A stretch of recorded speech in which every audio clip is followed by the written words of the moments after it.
Hello friends, आपके अपने YouTube channel साहित्यिक नॉलेज में आपका स्वागत है। फ्रेंड्स, आज हम पढ़ेंगे कक्षा 3 के लिए हिंदी पाठ्य पुस्तक वसंत भाग 1। वसंत भाग 1 में आज हम पढ़ेंगे पाठ 3, जिसका शीर्षक है नादान दोस्त। नादान दोस्त के रचनाकार हैं मुंशी प्रेमचंद जी। तो इस पाठ को पढ़ने से पहले चलिए हम प्रेमचंद जी का संक्षिप्त जीवन परिचय जान लेते हैं। मुंशी प्रेमचंद जी का जन्म 1880 ईस्वी में हुआ। इनका जन्म स्थान गाँव लम्ही है, बनारस उत्तर प्रदेश में। इनका निधन 1936 ईस्वी में हुआ। इनकी माता का नाम आनंदी देवी तथा पिता का नाम अजायब राय है। फ्रेंड्स, चलिए हम सारांश को देख लेते हैं कि नादान दोस्त इस शीर्षक का सारांश किया है, जिससे पाठ का अध्ययन हम करें तो पाठ अच्छे से समझ में आ जाए। पाठ 3 नादान दोस्त, इसका सारांश हम देखेंगे।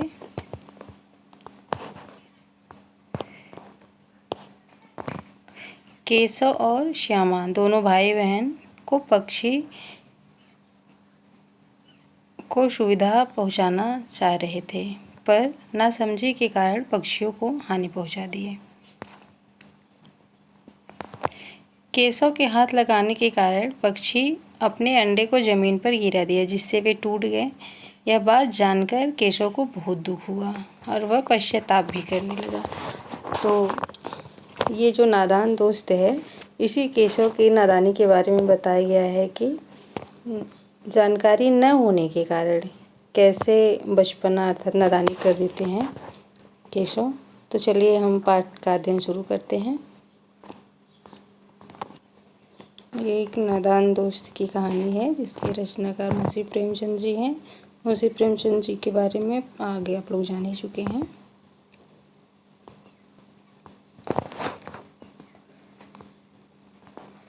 केशव के घर कार्निश के ऊपर एक चिड़िया ने अंडे दिए थे। कार्निश अर्थात खिड़की के ऊपर लगा हुआ एक छज्जा, उसको कार्निश कहते हैं। केशव और उसकी बहन श्यामा दोनों बड़े ध्यान से चिड़िया को वहां आते जाते देखा करते। सवेरे दोनों आंखें मलते कार्निश के सामने पहुंच जाते और शीड़ा और चिड़िया दोनों को वहां बैठा पाते। उनको देखने में बच्चों को न क्या मालूम मज़ा मिलता। दूध और जलेबी की सुध भी न रहती थी। दोनों के दिल में तरह तरह के सवाल उठते। अंडे कितने बड़े होंगे, किस रंग के होंगे, कितने होंगे, क्या खाते होंगे, उनमें से बच्चे किस तरह निकल आएंगे, बच्चों के पर कैसे निकलेंगे, घोंसला कैसा है। लेकिन इन बातों का जवाब देने वाला कोई न था। न अम्मा को घर के काम धंधे से फुर्सत थी, न बाबूजी को पढ़ने लिखने से। दोनों बच्चे आपस में ही सवाल जवाब करके अपने दिल को तसल्ली दे लिया करते थे। श्यामा कहती, क्यों भैया, बच्चे निकल कर फुर्र से उड़ जाएंगे। केशव विद्वानों जैसे गर्व से कहता, नहीं रे पगली, पहले पर निकलेंगे अर्थात पंखे, बगैर परों के बेचारे कैसे उड़ेंगे। श्यामा, बच्चों को क्या खिलाएगी बेचारी। केशव इस पेचीदा सवाल का कुछ जवाब न दे सकता। इस तरह 3-4 दिन गुजर गए। दोनों बच्चों की जिज्ञासा दिन दिन बढ़ती रही। अंडों को देखने के लिए वे अधीर हो उठते थे। उन्होंने अनुमान लगाया कि अब जरूर बच्चे निकल आए होंगे। बच्चों के चारे का सवाल अब उनके सामने आ खड़ा हुआ। चिड़िया बेचारी इतना दाना कहाँ पाएगी कि सारे बच्चे का पेट भरे। गरीब बच्चे भूख के मारे चू चू करके मर जाएंगे। इस मुसीबत का अंदाजा करके दोनों घबरा उठते। दोनों ने फैसला किया कि कार्निश पर थोड़ा सा दाना रख दिया जाए। श्यामा खुश होकर बोली, तब तो चिड़ियों को चारे के लिए कहीं उड़कर न जाना पड़ेगा न। केशव, नहीं, तब क्यों जाएगी। श्यामा, क्यों भैया, बच्चे को धूप न लगती होगी। केशव का ध्यान इस तकलीफ की तरफ न गया था। बोला, जरूर तकलीफ तो हो रही होगी, बेचारे प्यास के मारे तड़पते होंगे, ऊपर छाया भी तो नहीं है। केशव कहता है, ऊपर छाया भी तो नहीं है। आखिर यही फैसला हुआ कि घोंसले के ऊपर कपड़े की छत बना देनी चाहिए। पानी की प्याली और थोड़े से चावल रख देने का प्रस्ताव भी स्वीकृत हो गया। दोनों बच्चे बड़े चाव से काम करने लगे। श्यामा माँ की आंख बचाकर मटके से चावल निकाल लाई। केशव ने पत्थर की प्याली का तेल चुपके से जमीन पर गिरा दिया और उसे खूब साफ करके उसमें पानी भरा। अब चांदनी के लिए कपड़ा कहाँ से आए? फिर ऊपर से बगैर छड़ियों के कपड़ा ठहरेगा कैसे और छड़ियाँ खड़ी होंगी कैसे? केशव बड़ी देर तक इसी उधेड़-बुन में रहा। आखिरकार उसने यह मुश्किल भी हल कर दी। श्यामा से बोला, जाकर कूड़ा फेंकने वाली टोकरी उठा लाओ। अम्मा जी को मत दिखाना। श्यामा, वह तो बीच से फटी हुई है, उसमें से धूप न जाएगी। केशव ने झुझलाकर कहा, तू टोकरी तो ला, मैं उसका सुराग बंद करने की हिकमत निकालूंगा, अर्थात तरीका निकालूंगा। श्यामा दौड़कर टोकरी उठा लाई। केशव ने उसके सुराग में थोड़ा सा कागज ठूस दिया और टोकरी को एक टहनी से टिकाकर बोला, देख, ऐसे ही घोंसले पर उसकी आड़ कर दूंगा, तब कैसे धूप जाएगी? श्यामा ने दिल में सोचा, भैया कितने चालाक हैं। गर्मी के दिन थे। बाबूजी दफ्तर गए हुए थे। अम्मा दोनों बच्चों को कमरे में सुलाकर खुद सोई थी, लेकिन बच्चों की आंखों में आज नींद कहाँ। अम्मा जी को बहलाने के लिए दोनों दम रोके आंखें बंद किए मौके का इंतजार कर रहे थे। ज्यों ही मालूम हुआ कि अम्मा जी अच्छी तरह से सो गई हैं, दोनों चुपके से उठे और बहुत धीरे से दरवाजे की सिटकनी खोलकर बाहर निकल आए। अंडों की हिफाजत की तैयारियां होने लगी। केशव कमरे से एक स्टूल उठा लाया, लेकिन जब उससे काम न चला तो नहाने की चौकी लाकर स्टूल के नीचे रखी और डरते डरते स्टूल पर चढ़ा। श्यामा दोनों हाथों से स्टूल पकड़े हुए थी। स्टूल चारों टांगे बराबर न होने के कारण जिस तरफ ज़्यादा दबाव पाता था, जरा सा हिल जाता था। उस वक्त केशव को इतनी तकलीफ उठानी पड़ती थी, यह उसी का दिल जानता था। दोनों हाथों से कार्निश पकड़ लेता और श्यामा को दबी आवाज़ से डांटता, अच्छी तरह पकड़, वरना उतर कर बहुत मारूंगा। मगर बेचारे श्यामा का दिल तो ऊपर कार्निश पर था। बार बार उसका ध्यान उधर चला जाता था और हाथ ढीले पड़ जाते। केशव ने जो ही कार्निश पर हाथ रखा, दोनों चिड़िया उड़ गई। केशव ने देखा कार्निश पर थोड़े से तिनके बिछे हुए हैं और उन पर 3 अंडे पड़े हैं। जैसे घोंसले उसने पेड़ों पर देखे थे, वैसा घोंसला नहीं था। श्यामा ने नीचे से पूछा, क्या बच्चे हैं भैया? केशव ने, 3 अंडे हैं, अभी बच्चे नहीं निकले। श्यामा, जरा हमें भी दिखा दो भैया, कितने बड़े हैं? केशव, दिखा दूंगा, पहले जरा चिथड़े ले आ, नीचे बिछा दूँ। बेचारे अंडे तिनके पर पड़े हैं।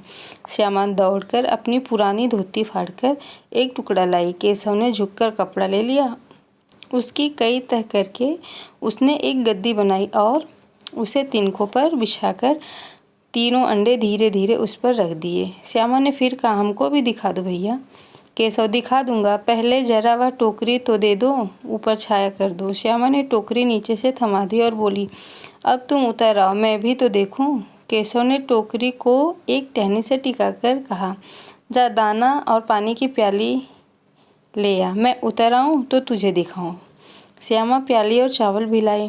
केशव ने टोकरी के नीचे दोनों चीज़ें रख दी और आहिस्ता से उतर आई। श्यामा ने गिड़गिड़ा कर कहा, अब हमको भी चढ़ा दो भैया। केशव, तू गिर पड़ेगी। श्यामा, न गिरूंगी भैया, तुम नीचे से पकड़े रहना। केशव, न भैया, कहीं तू गिरा पड़ी तो अम्मा जी मेरी चटनी ही कर डालेंगी, कहेंगी कि तूने ही चढ़ाया था। क्या करेगी देखकर। अब अंडे बड़े आराम से हैं, जब बच्चे निकलेंगे तो उनको पालेंगे। दोनों चिड़िया बार बार कार्निश पर आती थी और बगैर बैठे ही उड़ जाती थी। केशव ने सोचा, हम लोगों के डर से नहीं बैठती। स्टूल उठाकर कमरे में रखाया, चौकी जहाँ की थी वहीं रख दी। श्यामा ने आंखों में आंसू भरकर कहा, तुमने मुझे नहीं दिखाया, मैं अम्मा जी से कह दूंगी। केशव, अम्मा जी से कहेगी तो बहुत मारूंगा, कह देता हूँ। श्यामा, तो तुमने मुझे दिखाया क्यों नहीं? केशव, और गिर पड़ती तो 4 सर न हो जाते? श्यामा, हो जाते तो हो जाते, देख लेना, मैं कह दूंगी।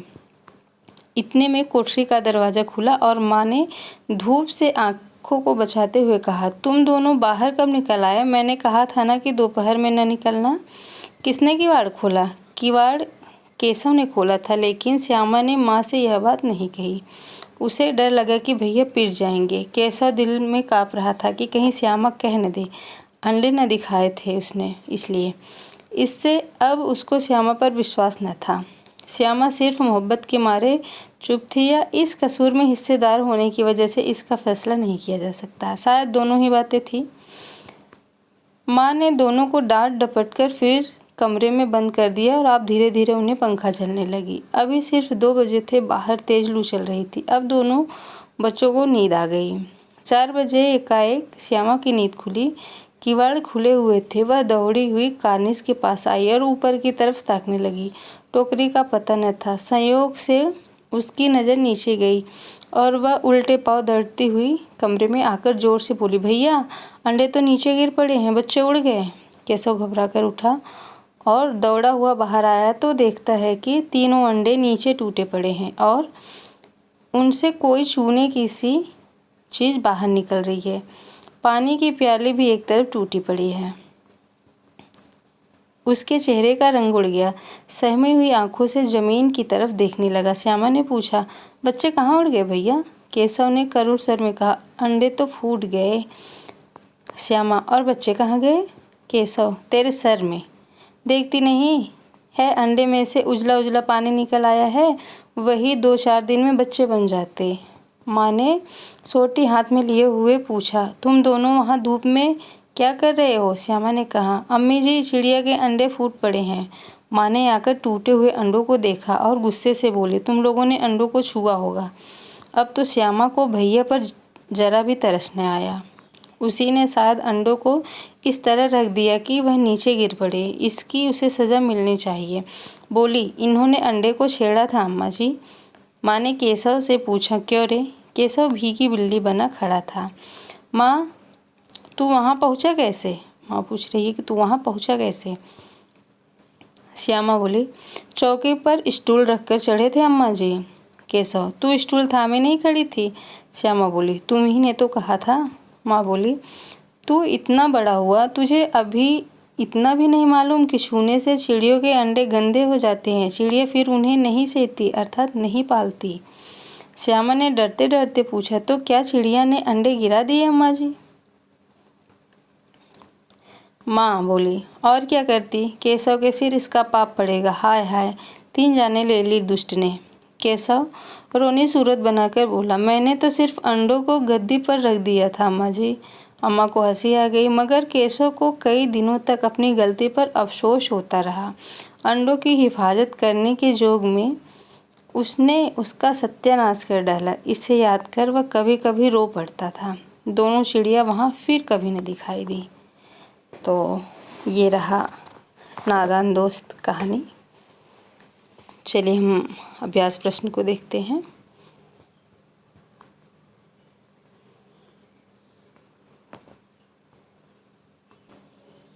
प्रश्न नंबर 1 है, अंडों के बारे में केशव और श्यामा के मन में किस तरह के सवाल उठते थे? वे आपस में ही सवाल जवाब करके अपने दिल को तसल्ली क्यों दे दिया करते थे? तो अंडे के बारे में केशव और श्यामा के मन में ये सवाल उठते थे कि वे क्या खाते होंगे, कितने बड़े होंगे, कब उड़ेंगे, ये सब बातें ये लोग सोचते थे। और सवाल और जवाब एक दूसरे से ही ये लोग इसलिए कर लिया करते थे क्योंकि माँ को काम से नहीं फुर्सत होती थी और पिताजी को पढ़ाई से नहीं फुर्सत होती थी। प्रश्न नंबर 2 है, केशव ने श्यामा से चिथड़े, टोकरी और दाना पानी मंगाकर कार्निस पर क्यों रखे थे? तो ये तो पाठ आप लोग पढ़े हैं तो आप लोग को पता ही होगा कि इसलिए रखे थे जिससे चिड़िया खाकर वहीं अपने अंडे के पास ही रहे और चारा के लिए चिड़ियों को दूर न जाना पड़े। इसलिए प्याली में पानी भरकर और चावल का कुछ दाना केशव और श्यामा ने कार्निस पर रखे थे। केशव और श्यामा ने चिड़िया के अंडों की रक्षा की या नादानी की? तो निश्चित रूप से नादानी की है। अनजाने में ये लोग तो रक्षा ही कर रहे थे, पर नादानी ही समझ लीजिए उसे, क्योंकि हानि हो गई। अगला प्रश्न हम देखते हैं। अगला प्रश्न है कहानी से आगे। इसके अंतर्गत आते हैं, केशव और श्यामा ने अंडे के बारे में क्या क्या अनुमान लगाए? यदि उस जगह तुम होते तो क्या क्या अनुमान लगाते और क्या करते? यह विद्यार्थी को स्वयं करना होगा कि वह यदि किसी इस प्रकार के पक्षी और उनके अंडे को देखेगा तो क्या करेगा और क्या सोचेगा। प्रश्न नंबर 2 है, माँ के सोते ही केशव और श्यामा दोपहर में बाहर क्यों निकल आए? माँ के पूछने पर भी दोनों में से किसी ने किवाड़ खोलकर धूप में बाहर निकलने का कारण क्यों नहीं बताया? माँ जब सो रही थी तो केशव और श्यामा चिड़िया की देखभाल करने के लिए, अंडों की रक्षा करने के लिए दोपहर में घर से बाहर निकल आए थे। और किवाड़ खोलने के बाद दोनों ने इसलिए नहीं बताई कि दोनों को डर था कि पिट जाएंगे वे लोग। प्रश्न नंबर 3, प्रेमचंद ने इस कहानी का नाम नादान दोस्त रखा है, तुम इसे क्या शीर्षक देना चाहोगे? तो वैसे आप अपने मन से सोच सकते हैं, हम भी बता दे रहे हैं कि अंडों की सुरक्षा रख सकते हैं, दोस्त की नासमझी रख सकते हैं। आगे चलते हैं।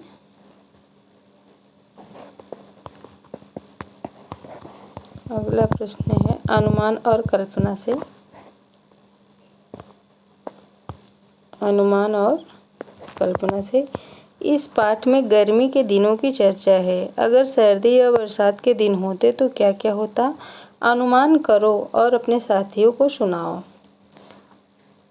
बरसात होता तो क्या होता? ठंडी का मौसम, सर्दी अर्थात ठंडी का मौसम होता तो क्या होता?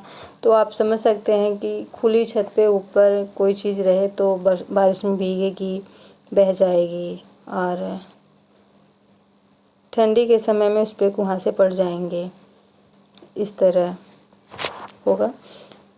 प्रश्न नंबर 2, पाठ पढ़कर मालूम करो कि दोनों चिड़िया वहाँ फिर क्यों नहीं दिखाई दी, वे कहाँ गई होंगी? इस पर अपने दोस्तों के साथ मिलकर बातचीत करो। प्रश्न नंबर 3 है, केशव और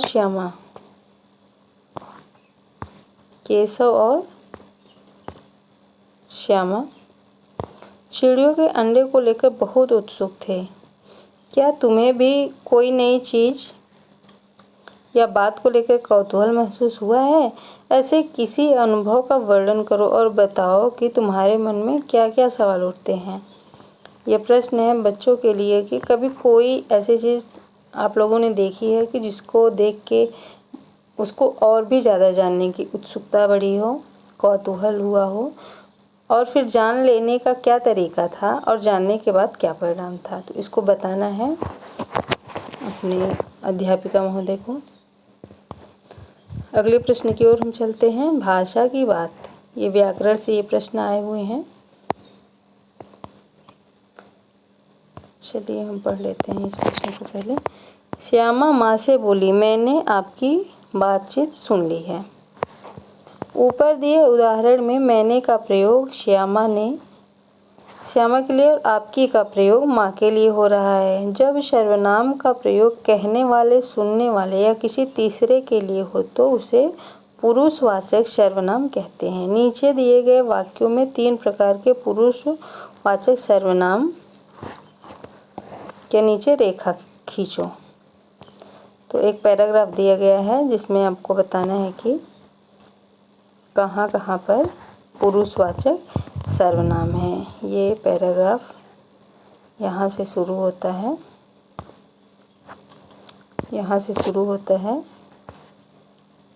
और यहाँ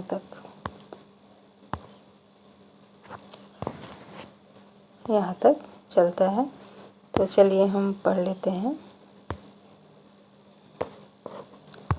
पैराग्राफ।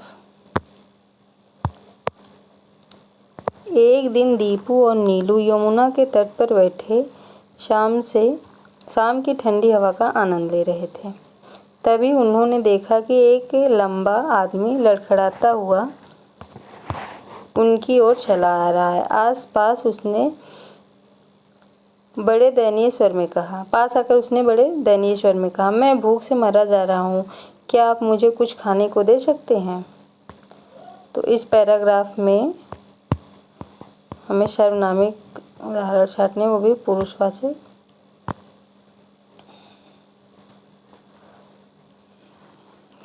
एक तो उन्होंने है, दूसरा उसने, तीसरा आप। ये 3 पुरुषवाचक सर्वनामिक उदाहरण हैं। अगले प्रश्न की ओर हम चलते हैं। अगला प्रश्न है, तगड़े बच्चे, मसालेदार सब्जी, बड़ा अंडा। यहाँ रेखांकित शब्द क्रमशः बच्चे, सब्जी, अंडे की विशेषता यानी गुण बता रहे हैं, इसलिए ऐसे विशेषणों को गुणवाचक विशेषण कहते हैं। इनमें व्यक्ति या वस्तु के अच्छे बुरे हर तरह के गुण आते हैं। तुम 4 गुणवाचक विशेषण लिखो और उनसे वाक्य बनाओ। किसी के बारे में बताना उसका गुण होता है। जैसे चलिए हम ले लेते हैं, एक सुंदर शब्द ले लेते हैं। सुंदर, ये क्या है? विशेषण है। क्या है? विशेषण है। तो लिख दीजिए, राम सुंदर है, एक हो गया आपका। और दूसरा लिख सकते हैं बुद्धिमान, यह भी विशेषता है, बुद्धिमान। तो रमेश बुद्धिमान लड़का है। मीठा, तीसरा हम ले रहे हैं, मीठा, दूध मीठा होता है, 3 हो गया। एक और ले लेते हैं, पतला, पतला। हरी, बहुत दुबला पतला लड़का है, ऐसे हो गया। हम अगले प्रश्न की ओर चलते हैं।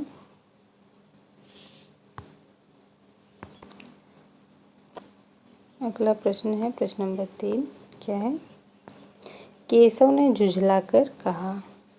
केशव ने रोनी सूरत बनाकर बोला। केशव घबरा कर उठा। केशव ने टोकरी को एक टहनी से टिकाकर कहा। श्यामा ने गिड़गिड़ाकर कहा। उपर्युक्त लिखे वाक्यों में रेखांकित शब्दों को ध्यान से देखो। ये शब्द रीतिवाचक क्रिया विशेषण का काम कर रहे हैं, क्योंकि ये बताते हैं कि कहने, बोलने और उठने की क्रिया जैसे क्रिया हुई। कर वाले शब्द को क्रिया विशेषण होने की एक पहचान यह भी है कि ये अक्सर क्रिया से ठीक पहले आते हैं। अब तुम भी इन 5 क्रिया विशेषणों का प्रयोग करो। जैसे आप लिख सकते हैं, जैसे मोहन समझकर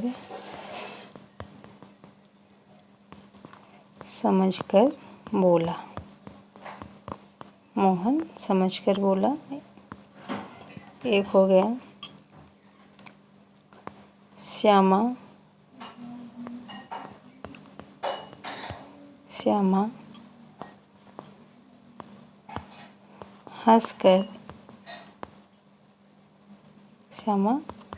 हंसकर बोली।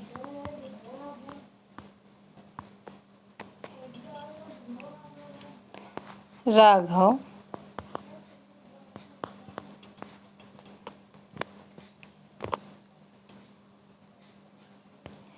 टकराकर राघव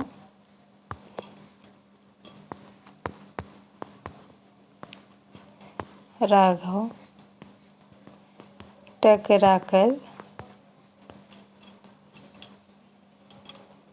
बचा। इस तरह के जैसे उस शब्द में जो भी है कर आए, कर के बाद क्रिया, जैसे बोलना क्रिया है, उठना क्रिया है, कहना क्रिया है, ये सभी क्रियाएं हैं। तो गिड़गिड़ा कर, टिका कर, घबरा कर, बना कर, समझा कर, टिका कर, इस तरह का क्रियाएं जो होती हैं रीतिवाचक क्रिया विशेषण होती हैं। अगला प्रश्न है, नीचे प्रेमचंद की कहानी सत्याग्रह का एक अंश दिया गया है। तुम इसे पढ़ोगे तो पाओगे कि विराम चिन्हों के बिना यह अंश अधूरा सा है। तुम आवश्यकता के अनुसार उचित जगहों पर विराम चिन्ह लगाओ। जैसे चलिए हम पढ़ते हैं और कहाँ कौन सा चिन्ह लगेगा हम लगाते हैं। उस समय एक खोमचे वाला जाता दिखाई दिया। यहाँ रहेगा पूर्ण विराम, कट गया, यहाँ नहीं, थोड़ा सा ऐसे, हाँ पूर्ण विराम, गलत जगह लग जा रहा है भाई, दिखाई दिया। 11 बज चुके थे, चारों तरफ सन्नाटा छा गया था। पंडित जी ने बुलाया, खोमचे वाले कहिए क्या। खोमचे वाले तो यहाँ क्या लगेगा, संबोधन का चिन्ह लगेगा। कहिए क्या दूं, यहाँ प्रश्नवाचक लगेगा। कहिए क्या दूं मैं,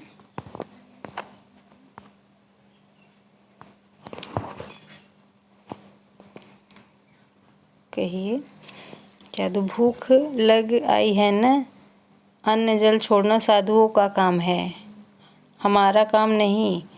यहाँ पूर्ण विराम। मोटे राम अबे क्या कहता है, यहाँ प्रश्नवाचक रहेगा। यहाँ क्या किसी साधु से कम है क्या, चाहे तो महीने पड़े रहें और भूख न लगे, तुझे तो केवल इसलिए बुलाया है कि, यहाँ कामा रहेगा। जरा अपनी कुप्पी दे देखूं तो वहाँ क्या रेंग रहा है, मुझे भय होता है। क्या रेंग रहा है, प्रश्नवाचक, मुझे भय होता है, पूर्ण विराम है। अगला प्रश्न है, एक्टिविटी दी गई है, कुछ करने के लिए कहा गया है।